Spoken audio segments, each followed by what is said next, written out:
Amy Sherman from MLive and Michigan's Best, and we continue our series focusing on businesses that are crafting in Michigan with Founders Brewing Company and their Crafted in Michigan campaign. And I'm super excited to introduce you to our guest today because her business sounds so cool and I cannot wait to hear more about it. We've got Amy Peterson from Rebel Nell in Detroit joining us today. Amy, welcome.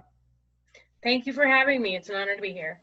Awesome. Well, when I looked up Rebel Nell, I was first intrigued by the products that you guys are creating, which are beautiful pieces of jewelry that you're making out of pieces of graffiti that you're finding in places like Flint and Detroit and Chicago. And they're absolutely stunning. But then as I read more and learned about the story behind the business, I was extra intrigued.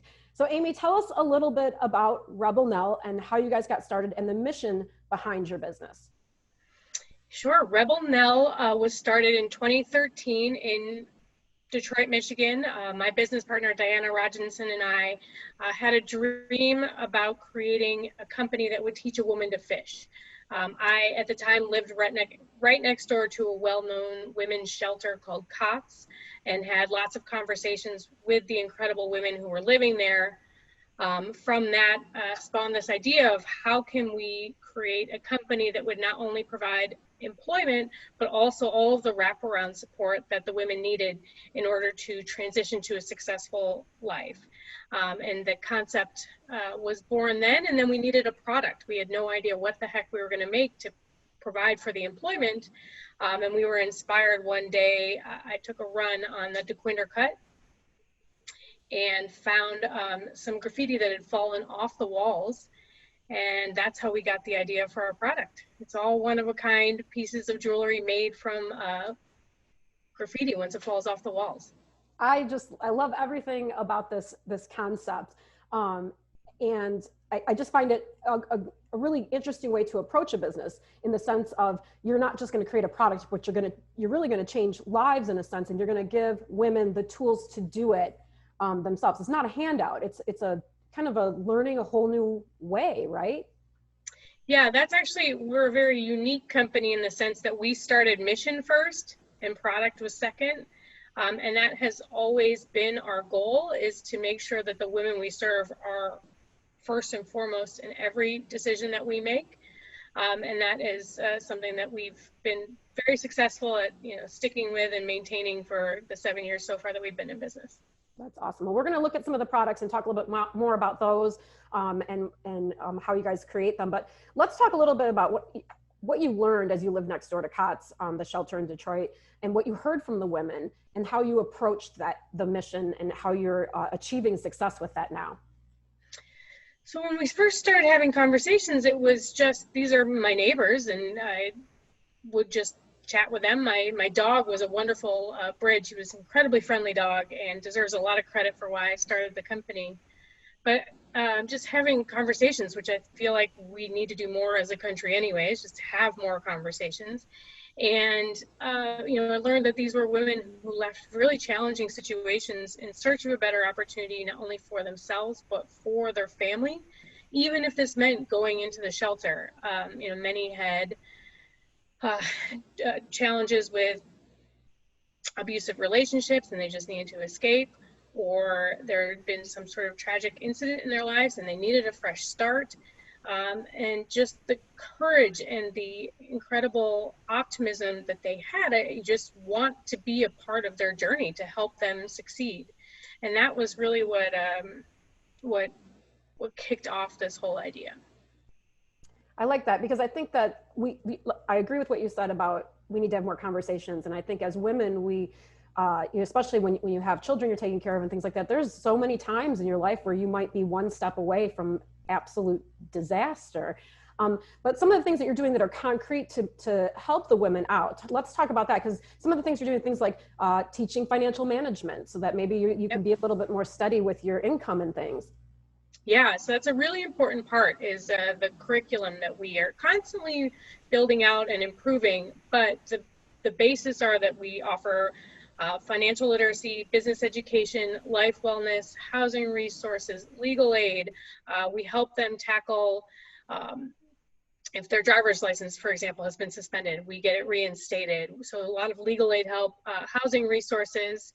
And we do microloans, interest-free microloans, really just to kind of help them where is needed, kind of no questions asked, but something that I understand what I had, you know, again, having these conversations and realizing there's just a few life situations difference between me and the women that we serve. And I had an incredible support system growing up to help catch me when I would fall or make a mistake. And we're all human and everybody errs. And if you didn't have that support system, it's a little more challenging to get back on your feet. And so I think even at the end of the day, what we truly offer is a very loving, encouraging, and supportive culture that offers that support. We're very often a shoulder to cry on and a place that just tells you, we love you, you've got this, and we're going to be here for you. And you know, the power that that has is also pretty transformative. How do you find the women that are working with Rebel Nell? We have 7 local hiring partners, 7 local shelters. Our primary focus, we hire women who are faced with homelessness, who have been formerly incarcerated or refugees. The secret really to our sauce is we rely on all the incredible work that the caseworkers do already within the shelters. And we reach out directly to them because of the relationships we've built when we are ready to hire and say, you know, we've got 2 more spots to fill. Who do you think is ready for this type of opportunity? Mm-hmm. And they will suggest, and we will interview from the women that they identify. So how many women have gone through the program or are currently in the program? Yeah, to date, we've hired 26 women out of shelters, and we've graduated 20 into the traditional workforce. I never in a million years thought that, you know, when Diana and I started this in 2013 as a passion project, that this is what we'd be doing, both of us full time, and we've had the impact that we did. But, you know, that is really why we started it. Just, I think, you know, reporting that statistic makes me pretty happy. You should be very happy. That is a great accomplishment. What do the women do when they graduate? Do they typically go into one type of, you know, work area, or are they kind of all over the place? It's a great question. I think one thing that we do really well is we do a very individualized approach to understanding what are their dreams and ambitions and how do we get them closer to that versus like a one size fits all. You know, the first year curriculum is, how do we get you to a place where you can breathe, right? Where you're able to get your finances in order. You're no longer worried about housing. And so after that first year where we've tackled a lot of the barriers that have been prohibitive in the past, the next phase is, what have you always wanted to do? Now that you aren't living second to second and paycheck to paycheck, how do we get you to a place where now let's get you closer to your dream job? And so whether that's going back to school, getting a particular driver's license, we've had women graduate into kind of all various fields. One started her own business. Home health care has been a big draw because of the flexibility in the hours, working for Ford. We're starting to roll out actually a customer service program. We just opened a retail store. Well, we opened and shut. Right. Now it's back open.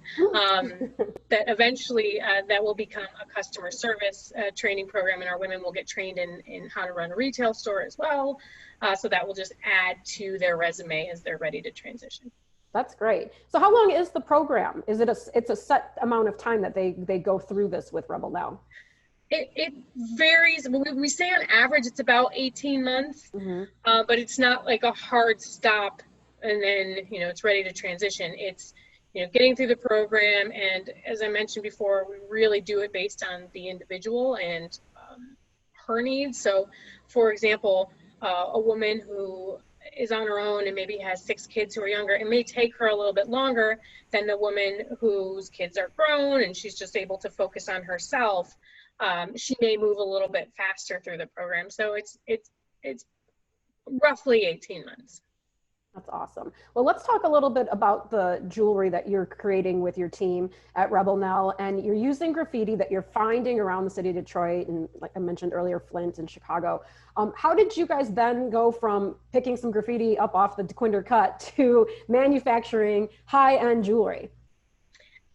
Yeah, again, I mean, it's this crazy business idea, but we have, Diana and I really wanted to pay tribute to the city that we love and live in. And that was really important for us. So we have brainstormed all types of different product ideas, but what really stuck was seeing this chipped paint. And again, like I want to stress, we have a very clear no peel policy. We don't touch it till it's on the ground. We have a lot of respect for the muralists. Many of the muralists are our friends. We just pick it up once it's kind of flaked off the walls. We put in these big Tupperware bins, but then we bring it back to the shop and repurpose it. And we're able, through a special process, to bring out the unique layers. So it's really cool because each piece is really one of a kind, not only because that cross section of graffiti, but because of the woman who made it. She has the vision behind what she's creating and what piece she's making. That's my favorite part of the job, is to see the confidence come through when they're able to make their first pieces, and how much pride they feel when somebody buys something that they had a vision for. And something that I don't think we gave enough credit to when we first started the business is how powerful the actual jewelry process, making of the jewelry, is to the evolution of the women. I could see that. Yeah, the creative process, and then that you get to put it out there and have people's response. I mean, that is really a gift you're giving, right, to the women who are making it. Thank you. I dig that. So so I looked at some of the jewelry, and you are wearing some right now, and I'm sure you probably have some there. Yeah. If you want to hold it up to so we can see it. I was really surprised at you mentioned like the depth of color, and I mean, it really doesn't come across quite as graffiti in a sense. It's like a whole different thing. How do you guys do that? Yeah, so it's a bit of a trade secret, so I can only tell you so much. But that is so once we do, like, every slab is unique, and I think that's what's really cool about kind of exploring the layers. And once you have this slab, then you can be able to punch like whatever. This is a cool one too. Oh, that's cool. Yeah, I like that. Very cool. That's beautiful. This one's pretty cool too. I love it. And it's just fascinating to see what comes out, and to be also something that we've really started to appreciate more and more is how we're sort of preservationists of this cool part of Detroit, and you can really leave with a piece of Detroit that is pretty special. And that's also what have led to several new collections that we've started to do with just different iconic buildings. Like we have a special collection for Michigan Central Station. We did a collection with the Red Wings for the Joe Louis. We recently launched a collection with the Pistons from the Palace, as they were, kind of tearing that down.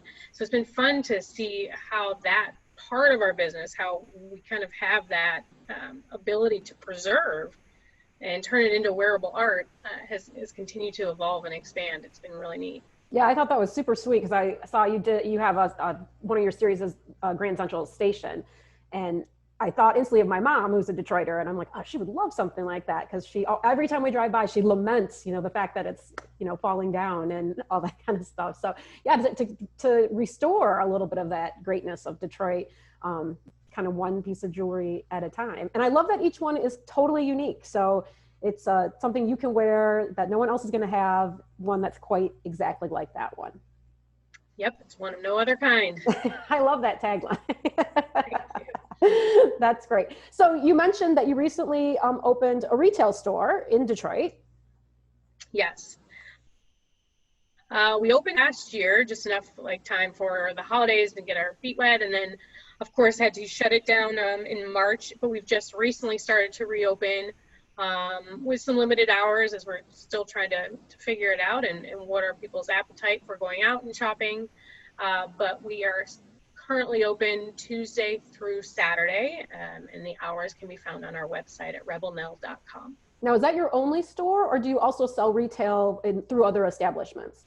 That's our only self-owned and operated store, but okay. We do have we're in about 40 different stores in and around the country that carry our product. We love our retailers and can't wait for them all to open and to go back to the success that we all had prior to this. And we're really praying and hoping that they can all make it through this. But Yes, but we know that some are starting to open, so that's good news. But again, that list too, if there, you can go to our retailer section and find a store closest to you to go check out our product.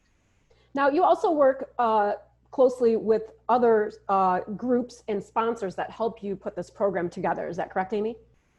Are you referring to T? Yes. Yes, yes. So tell me about that. It's TEA, and it stands for Teach, Empower, and Achieve, correct?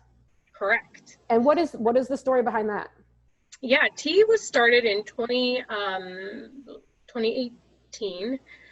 Again, what had happened was Rebel Nell is considered a social enterprise. After learning a lot about social enterprises, I've learned that many have a nonprofit arm or a nonprofit that they work really closely with to help with all of the resources that are offered. So a perfect example is in 2016, we had a rough year. I mean, like most businesses, it was a really challenging year for us, almost shut it down completely. And one thing that was happening, it was around this time, actually in July, where sales are typically low, and one of our ladies had asked for a microloan, and she was eligible for it, and we did not have the money in our bank account. And I gave it to her personally, but this was our moment of this can never happen. As we grow and we continue to serve more and more women, we need to be able to maintain the resources. The resources should always be available and never be impacted by the ebb and flow of the business. How do we guarantee that those are always there while Rebel Nell can still operate as a business and continue to try spend on marketing and try and grow? Because the more we have in sales, the more women we can employ. Thus, Teach, Empower, Achieve was born to really house all the resources and become its own independent nonprofit that serves companies like Rebel Nell. And then it will continue to grow and help other companies that have a desire and a passion to employ a challenged workforce. We can come in and provide all the expertise to them so that they can also continue to thrive and grow as a business, because we all need to be good at business in order to provide for the women and people that we serve. Interesting. So T actually works not only with Rebel Nell, but with other businesses and companies in Michigan. Yeah, we're still kind of in the beta phase. It's still been working primarily with Rebel Nell, but we did actually during quarantine have our first experience with another company that they are really focused. They want to get there. A lot of companies don't start out mission first, but they really want to incorporate it, and it can be really overwhelming. So much of we pay for the women to take classes. Like the Rebel Nell is paying for that service. How do they do it without completely over spending too much money and time and energy thinking about it? We can go in and say, here's what has worked, here's what we need to do. So we still have some tweaks to make, but the goal is that T will go on and hopefully have many branches all over the country and servicing other small businesses like ours. That's such an interesting concept. I love that idea so much. That's awesome. The Crafted in Michigan campaign, brought to you by Founders. They are using their social media to help promote businesses, crafters around Michigan. How did you guys get involved with them? Or was it just a blessing that came down from above? It was truly just a blessing that came down from above. I think they had posted about us on our social media, and we were like, well, that was very nice. Thank you for thinking of us. So yeah, that was nice to get somebody to mention you at any time. Well, maybe we should talk to Founders about being part of T. There you go. I like that. Amy, if people want to shop for some jewelry, which they can do online if they'd like, if they're maybe not near the store, or they want to learn more about Rebel Nell and T, where do they go for all that information? The best place to start is rebelnell.com. You can shop online, you can learn about T, you can also find our store hours. We're located right in Detroit in the Northwest Goldberg area over by the Motown Museum at 1314 Holden Street. Also follow us on social media, both on Facebook and Instagram. We're very active. I love that. Well, Amy Peterson from Rebel Nell in Detroit, thank you so much for joining us. I really appreciate you sharing your story. Thank you, Amy, and you have a fantastic name, by the way. Of course we do, right? Hey, if you want to get more information about Rebel Nell or about the Crafted in Michigan campaign, head to mlive.com.